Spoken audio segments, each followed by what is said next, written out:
50 years ago, when the Bulmershe School opened, we didn't have various aids to communication that are commonplace now for all of us. We didn't, for instance, have mobile phones, only corded phones in those days. Some of you may remember this, but I expect many of the pupils and students here don't remember those days. You always had mobile phones.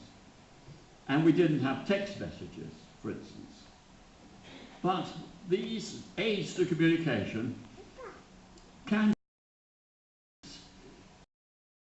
had the embarrassment that I had the other year when I telephoned my wife to find that she was no more than 15 yards away. It's an easy mistake to make. I think I'm not the only person to have suffered in that way.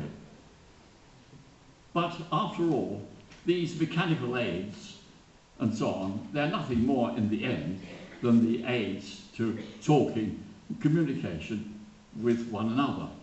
Talk and speech is absolutely essential to human beings and indeed to human societies. And what are the purposes of speech and talk? I want to suggest that one of the most important of them, and one that generations of pupils and teachers and students over the years have found, is the making of friends and the developing of friendships. You can do that by talking face to face. In fact, I think it's rather than better than talking on mobile phones, but it's communication. And how does communication happen within the school? Well, it happens in various forms.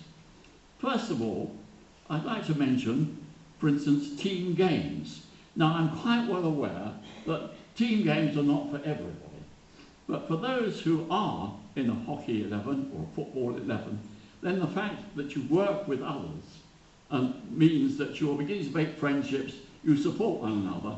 It's very important you're doing things together. But it isn't only in games that this happens.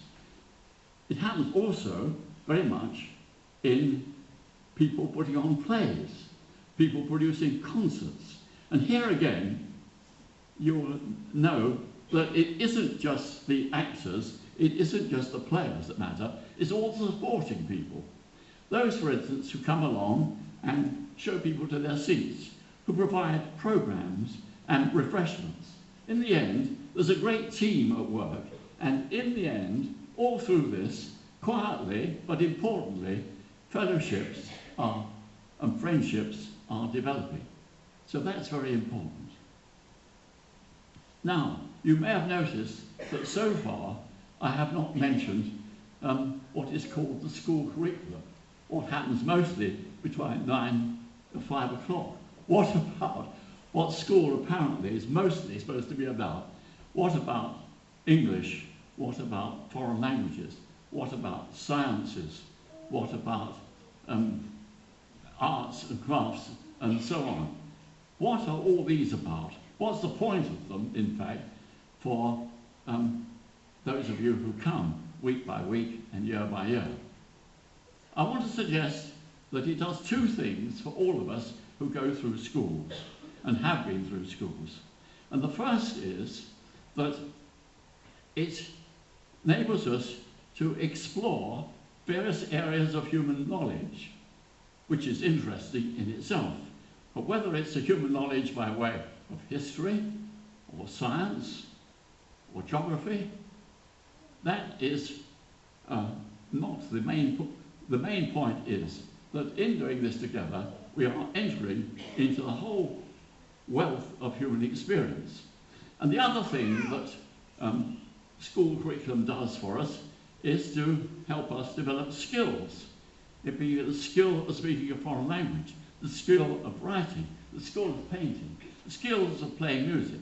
So these two great things,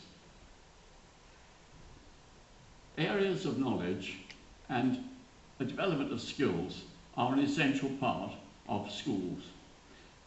But in the course of this, quietly, almost without noticing it maybe, you develop friends.